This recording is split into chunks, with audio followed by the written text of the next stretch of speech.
Hey friends out there in YouTube land, Rob here. Have you ever tried to make a video several times and it just isn't working? Well, that's what's happening today. And mainly because I've got so much to talk about with the beautiful Panasonic S5, I don't even really know where to begin. Guys, this camera has not been an underdog any longer. It's been forgotten. In fact, it's been downgraded.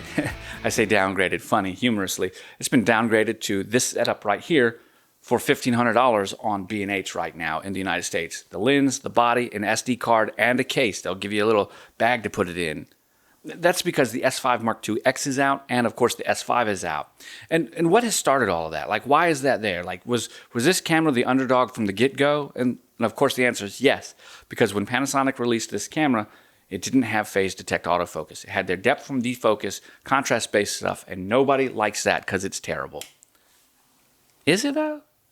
Guys, I've shot over 500 weddings in my career since 2012 as a wedding photographer and videographer. I generally trust all of my video work to Sony, specifically the A7R2, A7 III, stuff like that.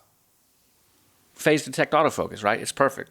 So when I was waiting for Sony to come out with the A7 IV, and they didn't, and I got tired of waiting, the only thing I had to do to buy was this. This was really my only other thing that I wanted to buy. And what really piqued my interest was the I'm going to say A7 sometimes because I shoot a lot of Sonys. The S5, the original S5, this one right here has Apple ProRes RAW output at 12-bit. Well, that's awesome for videos, right? That makes great. So I decided to pick it up, but I was very concerned because it has, of course, the contrast-based phase detect. But I wasn't too concerned. I did videos about this. You're looking at phase detect right here on a contrast-based camcorder made by Panasonic. That's the X1500. I've been using the HCX1 over there. I love these cameras. They do a great job. Now, the HCX1 doesn't have phase detect, or face detect autofocus. They're both contrast-based systems. In fact, all the Panasonic cameras that I have are contrast-based systems. And guess what? I don't really have a problem with autofocus at all. But phase detect in like the Sonys and even the new S5 Mark II is so much better, right? Well, yes, of course it's better. It's better in many ways. There's no hunting, and it's better in low light.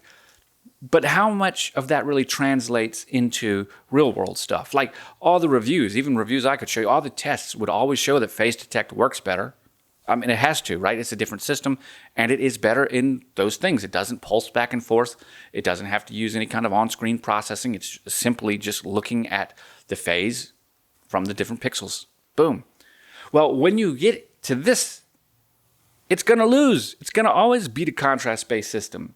In the real world, though, when I was concerned with this for my wedding videos, I found out that that really wasn't a big deal. I just really didn't lose a lot of shots, if any, that I can think of.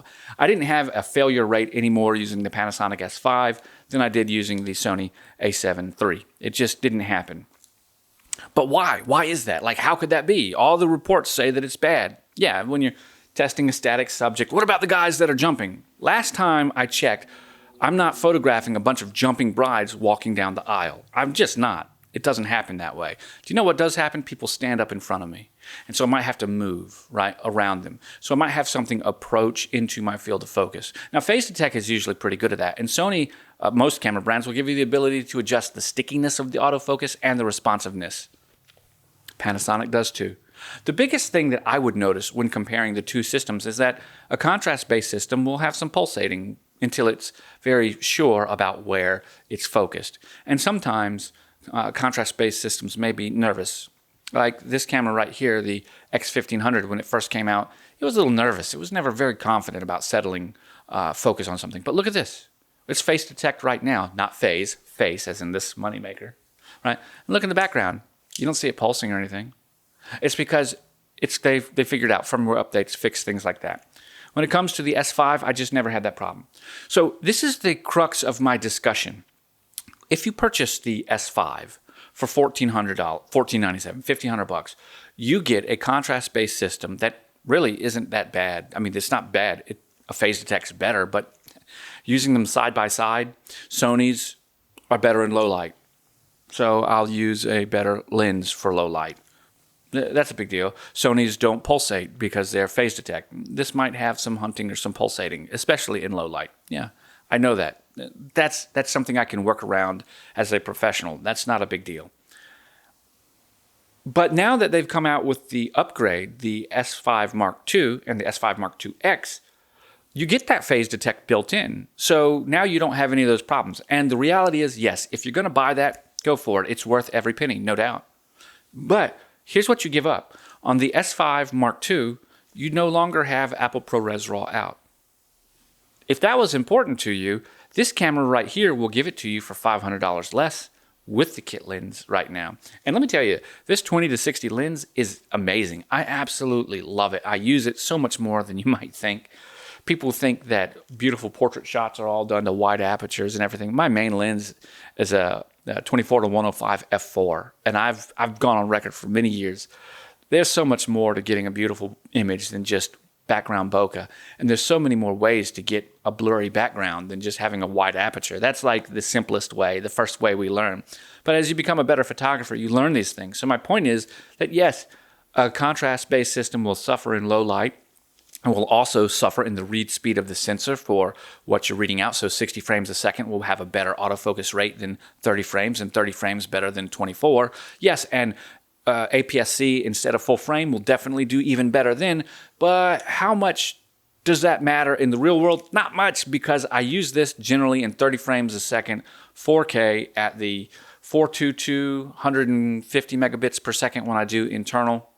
And it's great. When I send all of that processing out to the Ninja right there, it gets even better because it's not trying to record at the same time. So I just don't have those problems. Okay, now that we've talked about that, what's the next thing that you get? You get the S5 Mark II or you get the S5 Mark II X. You do get a higher buffer so you can shoot more shots in a row, like 900 RAWs in a row or something like that. 24 to 27 RAWs in a row here is what the buffer is. So I can agree with that and see that's better. You also get a 96 megapixel mode where you've got, like that composite mode for detail like macro stuff or whatever. That's pretty cool too. But it's not until you either pay for an upgrade that Panasonic says they're going to give to the S5 Mark II to give you some kind of additional external recording, or you move into the S5 Mark II X that you get a bunch of additional built-in like 6 and 800 megabit recording rates and long GOP and stuff like that, plus 12-bit out to like Blackmagic RAW and Apple ProRes RAW. 12-bit out to Apple ProRes RAW is already here, $700 less than the S5 Mark II X. It's already here. What can you get for $700? Let's put it to it. If you wish, the battery grip for $300, plus a lens for $400, $700. The tilted cage for $150. The battery grip, the tilted cage for $150 and the Ninja recorder for $500. You can get them a little bit less right now. And now you've got just enough room to have a plug-in SD card to go into that. You can get a cheap one and plug in there. And now you've got the cage with the Atomos Ninja, and you've got your entire system built out right there. And you might say, well, if you had to buy those extra pieces of gear, why wouldn't you just buy it in a camera? To that, I would say, yes, I did have to buy those extra pieces of gear, but this can be used, the Atomos Ninja can be used on, the Ninja V can be used on anything. It can record anything I want. So this is not just a single roll device. It's a multi-roll device. So I can use it for any camera that I already have or anything I want to record and output to. And the tilted cage also multi-roll because that allows you to build this camera into all kinds of different things. So I see those as upgrades. Even if you wanted to look differently, you've already got one lens that comes with the camera. You could just as easily pick up another lens. You could grab, for that extra $700, you could get the 24 to 105 on sale, or you could get the 24 to 105 used for around $600 or $700, depending on the version. You could also pick up yourself a couple of strobes. I like the V1s by Godox. Make sure it's got the metal base though. So you could get, in your photography, you could pick up the grip, you could pick up the flash, and you could pick up maybe a lens for that price. The flash is $200, the grip is $305, so you have got $200 more to play with. If you go real cheap, you could get even less expensive strobes and pick up a couple of lenses.